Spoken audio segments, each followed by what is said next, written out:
Hey y'all, welcome back. What's up my big global fam? If it's your first time here, we're hyped to have you. Don't forget to like and hit that subscribe button to join the crew. So here's the tea. Washington just dropped the bombshell. They're getting ready to launch a full-on ground invasion of Yemen. The US Department of Defense is throwing everything it's got at the Houthis. Saudi Arabia is all in, cheering on the American strikes and putting their own forces on high alert, bracing for a Houthi clapback. Meanwhile, the media is saying Trump's stuck in the Yemen mess, and DC is beefing up support for its Arab allies. The Houthi call to resist is lighting up streets worldwide. Iran's shouting that the attacks on Yemen are totally illegal. Over in Cairo, they're saying Israel ain't ready for a real fight, while the CIA just shipped 50,000 troops into Sinai. Like, what the hell is actually going down? There's word of a shady backdoor deal between Turkey, Russia, and the US to carve up power in Syria, and Iran's supreme leader has put their troops on red alert. Russia's trying to make nice with the US, while political panic is spreading through Europe. Ukraine's Zelensky just pitched a new minerals deal to Washington, and apparently that's why Russia isn't going full force in the US trade war. America's been bombing Yemen non-stop, 24/7, and things between the Houthis, the US, and Israel are heating up big time. After 4 US airstrikes on Yemen's Cameron Island, 3 more on the Black Mountain area in Sana'a, and 2 hits on central Sana'a, Houthi official Mohammed al-Bukaiti says the attacks on US and Israeli warships will keep going. He says the fact that they're still standing proves Washington's failing to crush the movement's military strength. On the ground, CNN quoted diplomats saying the US is prepping for a boots-on-the-ground operation in Yemen, likely launching from the south and east, meaning Aden and Marib, which are under Saudi and UAE control. The goal? Take over Hodeidah port with US naval backing and Saudi UAE ground forces, plus troops loyal to Aden and Tariq Fash. Reuters reported the US has already deployed the massive USS Gerald R. Ford aircraft carrier to the Red Sea, backed by warships and strategic bombers, ready to strike Sana'a. But CNN says that despite a price tag over $1 billion in less than 2 weeks, the US-led air campaign, started mid-March, still hasn't hit its goals. The Houthis are still hitting Tel Aviv and US ships, and they're threatening to go after the UAE next. Apparently, key Houthi leaders and their major sites haven't been touched. Experts are saying these guys are tribal fighters used to serious warfare. They're not just going to roll over. Some analysts think the airstrikes aren't doing much and the US will have to give logistical backup for a ground assault on Hodeidah. Meanwhile, Saudi Arabia has cranked up its defenses in case of revenge attacks, even though US ground troops aren't confirmed yet. Still, signs are pointing to a possible Saudi or US ground op to take back Hodeidah.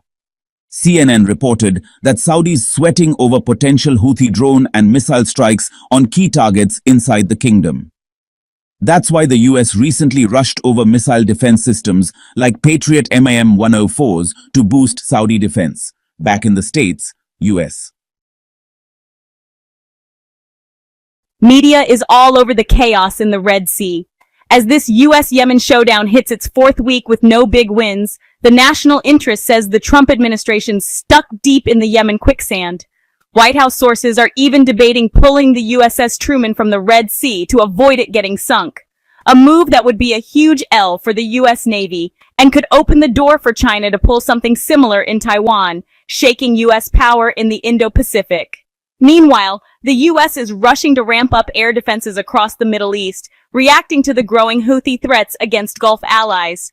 Satellite images show a heavy flow of US military cargo planes like the C-17, C-130, and C-5M, delivering Patriot missile systems to CENTCOM HQ in Bahrain, getting ready to spread them across Yemen's neighbors.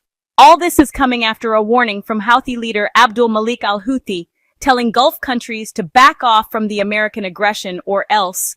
Clearly, the US is nervous about things popping off even more. On Iran's side, politician Abbas Araghchi called the US attacks illegal and urged the global community to step up and stop the suffering of Palestinians, tying together the crisis in Yemen and the wider region's tensions. And check this out. The Houthi call for action has fired up protests around the globe. Big rallies went down in several cities, including both Arab and Western capitals, calling out Israeli aggression in Gaza. Even Morocco joined in, and now, the world's heating up. Protests, power plays, and pressure from all sides. In Tunisia, Jordan, South Korea, Turkey, and all across Europe, people hit the streets holding signs about what's going down in Gaza. Some were waving Yemeni flags and holding up pics of the Houthi leader, a powerful show of solidarity. Big outlets like Reuters and the BBC were all over it. From the burning front lines in Yemen, we moved to the latest in Palestine. The Egyptian presidency just announced a trilateral summit in Cairo, bringing together President Abdel Fattah el-Sisi, French President Emmanuel Macron, and King Abdullah II of Jordan. They're trying to figure out how to shut down the violence in Gaza ASAP and push through emergency humanitarian aid. Meanwhile, on the Egypt-Israel front, tensions are rising. Israeli media keeps freaking out about the Egyptian military presence in Sinai, saying it breaks the peace treaty, even though Cairo's officially denied that. Now Israel's trying to get Egypt to pull back, and is leaning hard on Washington to help seal a deal. Reports, shout out Sputnik, claim Egypt's got 88 battalions and 42,000 troops deployed, way over the treaty's supposed limit of 50 battalions and 22,000 troops. But Egyptian officials are like, chill, this is just a distraction from Israel's problems at home and the mess in Gaza. They say Tel Aviv is trying to push Egypt to take in Palestinian refugees. Egyptian military expert General Samir Farag made it clear, Egypt's army is fully ready for war if needed. No one's going to mess with us while we've got a strong military, he said. As for the Israeli military, he says they're not even close to being ready for a traditional war. Not after 17 months of grinding through an unconventional one. He figures they'd need 2 full years of training just to get back in shape. Farag also slammed Israel's demands to reduce Egypt's troop levels in Sinai. That's Egyptian land. We'll manage it how we want, he said, noting that Egypt's operating in a legal loophole in the peace agreement, not breaking it.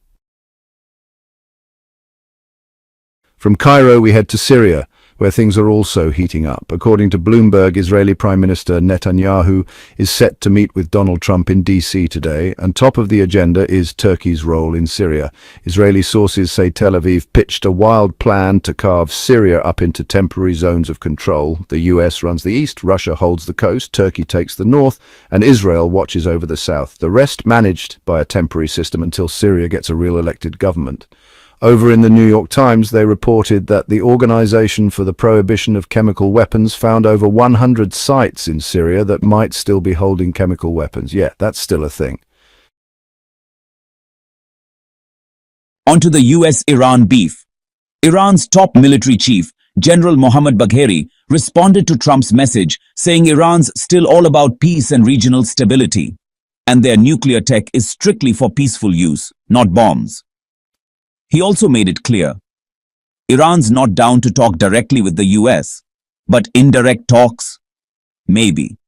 Still, Tehran doesn't trust Washington one bit, especially after it broke previous agreements. Reuters added that Iran's Supreme Leader Ali Khamenei ordered full military alert mode, just in case things pop off. One senior Iranian official, kept anonymous, told the press they think there's a 2-month window to cut a deal with the US before Israel possibly launches a military strike. And Iran's not playing around. They warned Iraq, Turkey, Kuwait, the UAE, Qatar, and Bahrain. If any of y'all help the US in a war against Iran, that's an act of aggression, and there will be serious consequences. Now let's shift to the Russia-Ukraine West saga. Things are still intense. Trump didn't just shake up Europe with his bromance with Putin, he also started doing business with him, totally ignoring US and European sanctions on Russia. Kirill Dmitriev, Putin's investment guy, said US companies are still interested in working in Russia, especially in the energy sector, despite all the political heat. He said there's a bunch of American companies reaching out already. Meanwhile, Ukraine's Ministry of Economy, shout out Yulia Sviridenko, announced they're sending a delegation to Washington next week to talk over a new mineral resources agreement. There's talk of creating a joint fund or investment program, but nothing's locked in yet. On the US side, White House economic advisor Kevin Hassett confirmed that Russia wasn't included in the new tariffs because they're still negotiating peace over Ukraine.